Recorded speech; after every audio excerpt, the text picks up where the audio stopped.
Nagpur crime branch की सामाजिक सुरक्षा शाखा ने वेस्ट हाईकोर्ट रोड पर आनंद बंदर बिल्डिंग में स्थित nature beauty salon and spa में मसाज पार्लर की आड़ में चल रहे सेक्स रैकेट का भांडाफोड़ किया है। घटना सीतामढ़ी पुलिस स्टेशन के अधिकार क्षेत्र में हुई। पुलिस ने 2 दलालों को गिरफ्तार किया है और उनके चुंगल से 3 महिलाओं को छुड़ाया है। पुलिस सूत्रों के अनुसार एसएसबी को रामनगर निवासी आकांक्षा उर्फ रितिका और नीतू जाहिर शेख के बारे में गोपनीय जानकारी मिली थी, जो कथित तौर पर नेचर ब्यूटी सैलून में सेक्स रैकेट चला रही थी। सूचना की पुष्टि करने के बाद एसएसबी टीम ने स्पा सेंटर में छापा मारा, 2 आरोपी को गिरफ्तार किया और उनके कब्जे से 1.10 लाख रुपए की सामग्री जब्त की। आरोपियों के खिलाफ सीतामढ़ी पुलिस स्टेशन में पीटा एक्ट की संबंधित धाराओं के तहत अपराध दर्ज किया गया और पुलिस आगे की जांच कर रही है। आपल्याकडे माहिती होती की बटुकभाई ज्वेलर्स पासून शंकरनगरकडे जाणाऱ्या रस्त्यावर धरमपेठ मध्ये एक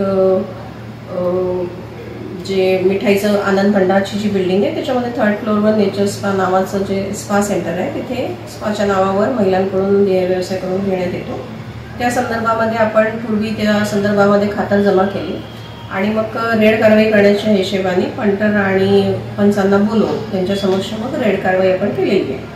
त्याच्यामध्ये आपल्याला 3 पीडिता मिळून आलेल्या आहेत आणि हे स्पा ज्यांचं आहे त्या जाकिरा शेख ज्या आहेत त्या सध्या गरोदर असल्यामुळे त्या मुलींच्या मार्फतीने करत होत्या। त्यांच्याकडे मॅनेजर पण होती, तर ती जी मॅनेजर आहे आकांक्षा मिश्रा ती आणि त्या जाकिरा शेख या 2 आरोपी आहेत आणि आपल्याला 3 पीडिता तिथे मिळून आलेल्या आहेत। या पीडित ज्या आहेत या मुली थोड्याशा गरीब घरातल्या आहेत, साधारण शिक्षण 12वी पर्यंत झालेलं आहे आणि त्यांना 5 ते 8 हजार रुपये पगार देण्यात येत होता। त्याच्या व्यतिरिक्त प्रत्येक ग्राहकाकडून 1500 आणि त्यापेक्षा अधिकचे जे पैसे आहेत नगदी ते त्यांना मिळत होते आणि त्यांना ते अधिक पैशाचा आमिष देऊन या कामावर लावण्यात आलेलं होतं आणि अधिक पैसे मिळतात या हिशोबाने ते काम करत होत्या। पगार 5 ते 8 हजार रुपये जरी असला तरी तसं त्यांची प्रत्येक ग्राहकाकडून मिळणारी जी कमाई होती ती भरपूर होती।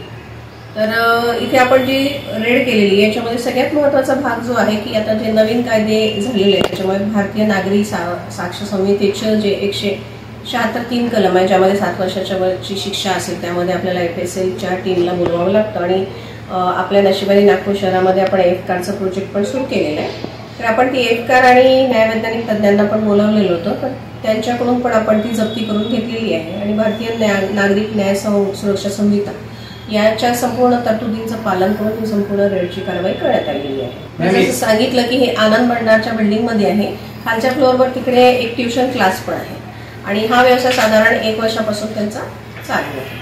महाराष्ट्र टीवी 24 के लिए ब्यूरो रिपोर्ट नागपुर।